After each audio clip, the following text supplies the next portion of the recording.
In the glittering yet unforgiving realm of social media influence and podcasting, where personal stories are currency and vulnerability is a superpower, Bobbi Althoff has emerged as a voice that's both disarmingly awkward and profoundly relatable. At just 28, the host of Not This Again has carved out a niche blending deadpan humor with raw honesty, amassing millions of followers who tune in for her unfiltered takes on life, love, and the occasional celebrity interview gone awry. But recently, Althoff's feed took a turn from comedic sketches to a candid confession that struck a chord far beyond laughs. A botched Botox procedure that left her face frozen, her smile stolen, and her confidence tested in ways she never anticipated. This isn't just a tale of cosmetic mishaps. It's a cautionary symphony about the pressures of perfection in an industry obsessed with youth, the hidden risks of quick fixes, and the resilience required to laugh through the pain. Althoff's journey with Botox began innocently enough, rooted not in vanity but in necessity. Back in 2023, amid the whirlwind of launching the Really Good podcast, which skyrocketed her to fame with its surreal, monotone celeb chats, she sought relief from chronic jaw pain. A well-meaning acquaintance suggested Botox as a panacea, touting its muscle-relaxing properties. "Oh, you should get this done to your face," they said, and Althoff, ever the adventurer, replied with her signature nonchalance, "Sure, let's do it." What followed was 20 units injected into her chin, a dosage meant to ease tension but instead birthing a nightmare. Her smile, that quirky asset that endeared her to fans, vanished overnight. "It made it so that I couldn't smile," she recounted in a TikTok video that since garnered millions of views, her voice a mix of exasperation and wry amusement. The sensation was alienating. Conversations felt stilted, photos awkward, joy trapped behind an impassive mask. It was her first brush with the injector's double-edged sword, turning a supposed enhancement into a source of dread. From that moment, Althoff swore off Botox, labeling herself scared of the toxin that promises smoothness but can deliver rigidity. Fast forward to late 2025, and life had layered on new stresses. As a single mom to daughters Luca, 5, and Isla, 3, following her divorce from ex-husband Corey Althoff, jaw pain resurfaced with a vengeance, exacerbated by the grind of podcasting, parenting, and public scrutiny. Enter the TMJ specialist, a beacon of hope in a sea of discomfort. During a consultation that felt like a plot twist from one of her episodes, he performed a CT scan, peering into the mechanics of her mandible. "It's not a bone problem, it's a muscle problem," he diagnosed, his words a revelation. Then came the pitch: Botox targeted at the jaw to soften overactive masseters.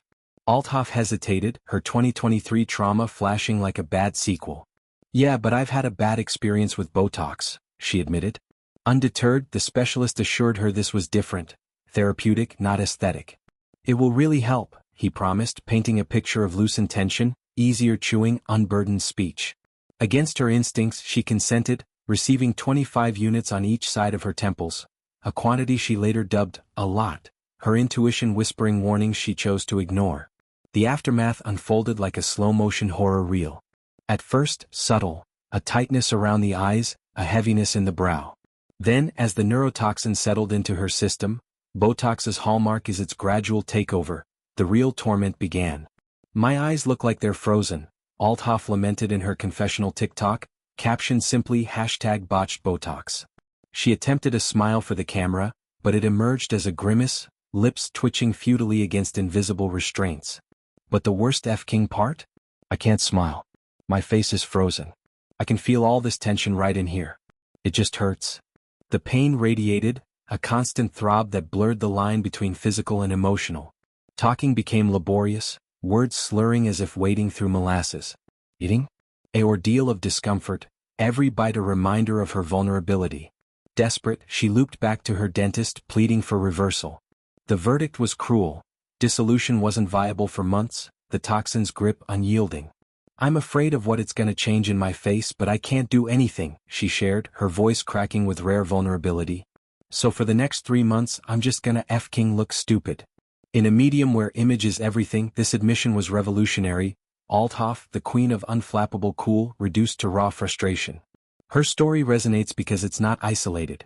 It's emblematic of a broader epidemic in Hollywood and beyond, where Botox has evolved from niche procedure to cultural staple. Injected into over 7 million Americans annually, it's marketed as the ultimate eraser of wrinkles, worries, even medical woes like migraines and hyperhidrosis. Yet, beneath the sheen lies a shadow world of complications, drooping eyelids, ptosis, asymmetry, and in rare cases diffusion to unintended muscles, leading to swallowing difficulties or, as in Althoff's case, facial paralysis. The FDA warns of these risks, but in the rush of med spas and celebrity endorsements, caveats often fade. Althoff's candor pierces this veil, humanizing a process glamorized by influencers flaunting fresh-faced glows. She's far from alone among stars who've weathered Botox's storms.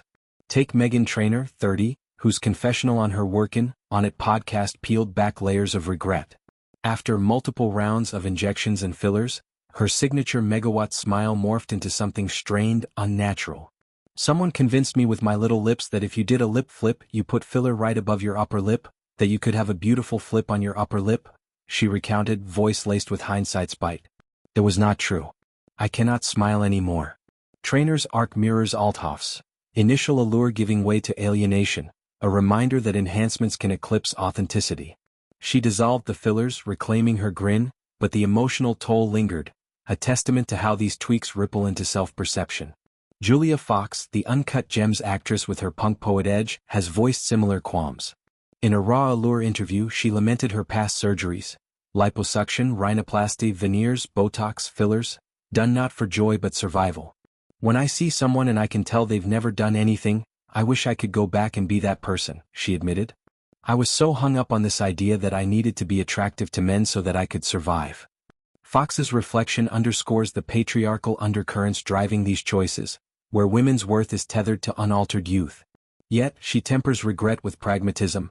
I probably will get more work done one day, but I'm just not as concerned with it right now. It's a nuanced stance, acknowledging autonomy amid societal siege. Brielle Bierman, scion of Real Housewives lore, reversed her under-eye filler at 18, emerging more youthful, more beautiful, more confident on Botched Presence. Plastic surgery rewind.